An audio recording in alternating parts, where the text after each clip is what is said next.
Hello everyone, and welcome back to the Antorus raid boss guides. Up next we have Eonar, which is a very interesting fight. It's more of a tower defense game than anything else, so it's not going to be one big boss. So for this boss there are 3 different lanes and spawn points. Those are going to be the top spawn point, which is all the way in the back right here. The bottom spawn point, which is close to the entrance.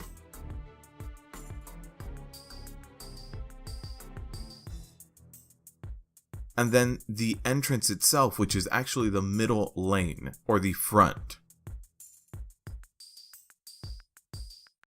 So just be aware of what these are called, top, middle, and bottom, just so that when someone calls out for help, you know where to go. Now the types of adds that are in this boss fight are very important. There are 2 big distinctions with these adds, which is some of them do have an aggro table, and some of them do not. So let's go over which adds don't have an aggro table. So the non-aggro adds are going to be Fell Lords and Fell Guards, which are running at a slow pace, Fell Hounds, which are running at a faster pace, Bats, which are actually flying and you need to get ranged on them, and Obfuscators, which are also really fast, and what they do is that they make all of the other targets around them untargetable by single target abilities. They can still be AoE'd and cleaved though. Now the types of adds we're going to have that do have aggro is actually going to be the Destructor, which is the giant add that you're going to see right here, and this one does need to be tanked, and also you need to interrupt every single artillery strike that it does cast. Now for those of you out there doing this fight in heroic mode, there is one additional add called a Purifier. Now what this add does is it cleanses all of the other adds in what looks like about a 40-yard AoE around it. So what you want to do with this Purifier is keep it behind everything else, tank it, and it also has a frontal cleave, so face it away from everyone else.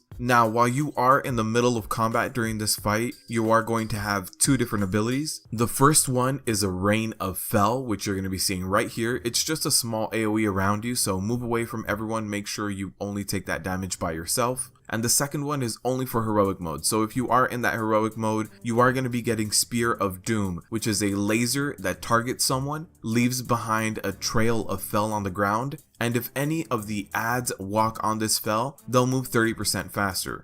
So you want to put this fell as close as you can to the edges of the lane. Also, do not stand in it because it does do a ton of damage. So now that we know what type of adds spawn, let's go over how you should be breaking down the fight. Since you do have 2 tanks, you should assign each one to 2 different roles. Now the roles that we typically assign in my guild are one tank is going to be getting the back or top lane, and the front or middle lane as well. And the second tank is going to be getting the front or middle lane and the bottom lane. What this does is it creates a little bit of overlap so that the tanks can help each other out, but also gives them each a unique tanking responsibility. Now for all of the DPSers out there, this is the priority that you have to take the adds down when you see them. Number 1 priority is to take down the Obfuscators every single time. The second thing on your priority is the smaller adds. The Fell Lords, Fell Guards, Fell Hounds, and Bats all fall into this category. The third thing on your priority list is the Destructors, and that means both DPSing them and keeping them interrupted. And the fourth is for the heroic mode out there, and that's going to be the Purifiers.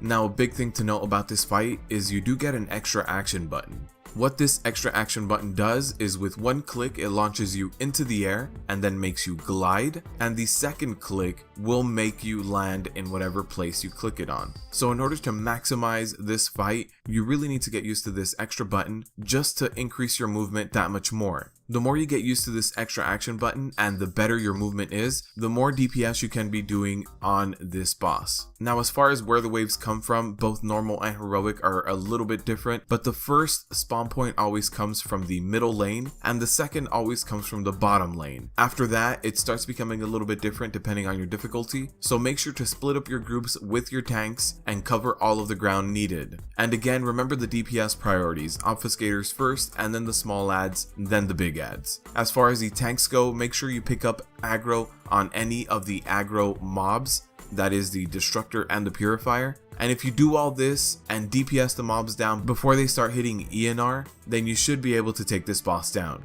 That does it for this boss. Thank you guys for watching, and as always, good luck out there.